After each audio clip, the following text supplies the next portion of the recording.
ተልኩት አውሮፕላን ላይ ሰዓታት ሳይሞላ ሌላ የታይም ዞን ውስጥ በመግባት የአስር ሰላት ወይም ለአስር ሰላት ይቀርባል እና እንዴት አድርጌ ነው መስገድ ያለብኝ ወይም ላይ የተሰጠ ፈትዋ ካለ ማወቅ ፈልጌ ነበር። አንተ ማለት አንተ አየር አብራሪ ነህ ወይንስ ተጉዘህ በምትሄድ ጊዜ ነው አንተ ይሄ ነገር የሚያጋጥመው? እኔ የበረራ ኢንጂነር ነኝ። ግን በፍላይት በመሄድበት ሰዓት ላይ ለምሳሌ ዙሁር አይደርስም 4 ሰዓት እንጀምርና መሀል ላይ ዙሁር ለመስገድ እያሰብኩኝ ታይም ዞን ስልህ አሁን ከለንደን ላይ የሚሰገድበት ዙሁር ሰዓት እና ወደ ኢስት ወደ ዌስት እየመጣህ ወደ ግሪንላንድ በቀረብክ ቁጥር የሚሰገድበት ሰዓት ሌላ ሰዓት ነው። ዘሎ ከዙሁር ሰዓት ወደ 9 ሰዓት ይጠጋል፣ አስር ይገባል ማለት ነው። በምትነሳበት ሀገር ነው ሶላትህን ወቅቱን የምትይዘው። በምትነሳበት ሀገር ነው ወቅቱን የምትይዘው እንጂ እዚያ በምታርፍበት አይደለም። ምናልባት ቀጣዩን ቀን እነዚህን ወቅቶች ሶላቶች ከጨረስክ በኋላ ቀጣዩን ቀን እዚያ የምትቆይና በዚያው የምትቀጥል ከሆነ በምትኖርበት ሀገር የዛኔ ትቀጥላለህ። ካልሆነ ግን ባለህበት ለምሳሌ ሱብሒን ሰግደህ ካለህበት ሀገር ተነሳህን በልና ልክ እዛ ስትሄድ ገና ሱብሒን አልሰገዱ ይሆናል ወይም ሌላ ወቅት ሊሆን ይችላል። ስለዚህ በዚያ በቀጣዩ ሀገር አይደለም የምትሄደው። የቀጣዩን ሶላት የምትሄደው በዛች እንትን ባልክበት ሀገር ነው፣ በተነሳበት ሀገር ነው። ዙሁር ልትሰግድ ወቅቱ ገብቶ ከሆነ እዛ ስትገባ ሌላ ወቅት ከሆነ አንተ በተነሳበት ሀገር ነው ወስነህና ቀድረህ የምትሄደው። እሱ ነው። ሁለተኛ ጥያቄ ደግሞ የሰላት ሩክኖች አሉ አይደለም? በቃ የሌለብህ ሩክኖች አሉና ከዛ መካከል እግርና እግሮችን ማገጣጠም ትከሻና ትከሻ ማገጣጠም እንደ ሩክን ነው የሚታየው ወይንስ እንዴት ነው? ከነዛ አይደለም። እነሱ 14ቱ የሶላት ማዕዘናቶች አሉ። አርካኑ ሶላት 14 እነዚያ ናቸው። ከነዚያ ውስጥ የለበትም እሱ።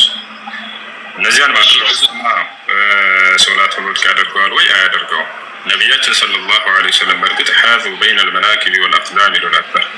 በትከሻዎቻቸውና በተረከዞቻቸው መካከል በስትክክል አድርጉ እያሉ ይናገሯቸው ነበር። ያንን አለማድረጉ ሶላቱን አያጠፋም። ሩክን አርካን ሶላት ከተባሉት አይደለም።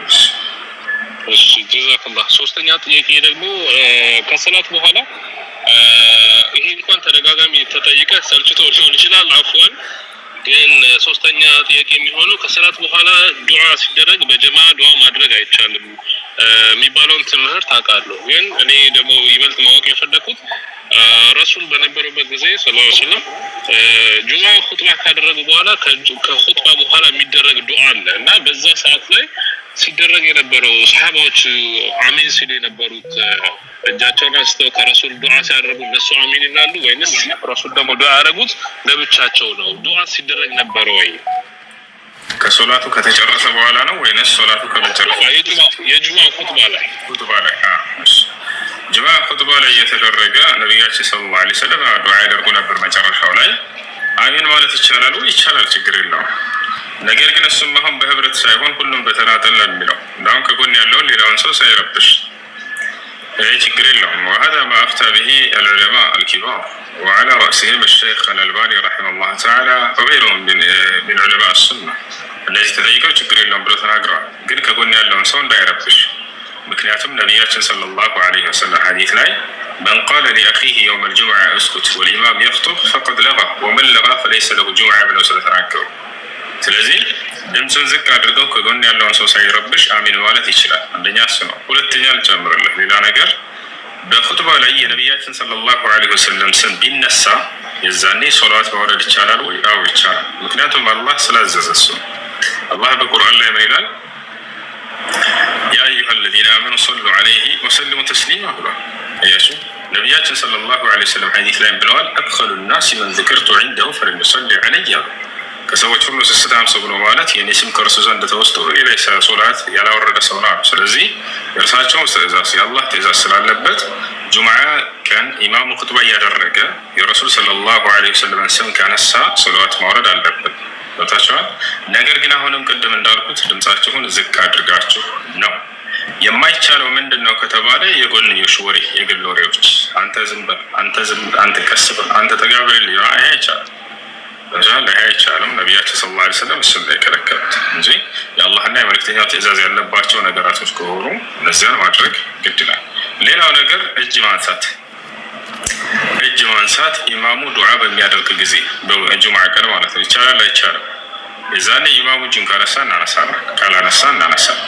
ነቢያችን ሰለላሁ ዐለይሂ ወሰለም ሐዲስ ላይ ኢነማ ጁዒለ ልኢማም ሊዩእተመ ቢሂ፣ ኢማም መሪ የተደረገው ልትመሩበት ዘንድ ነው።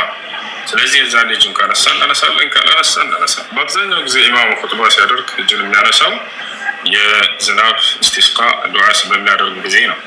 የዛኔ ካነሳ እናነሳለን፣ ካላነሳ እናነሳለን። ይህስ ሕክሙ ምንድን ነው ከተባለ ሙስተሐብ ነው እንጂ ግዴታ ዋጅብ አይደለም። እሺ ጀዛኩላህ። ሰላም አለይኩም ወረሕመቱላሂ ወበረካቱህ። ወአለይኩም ሰላም ወረሕመቱላሂ ወበረካቱህ።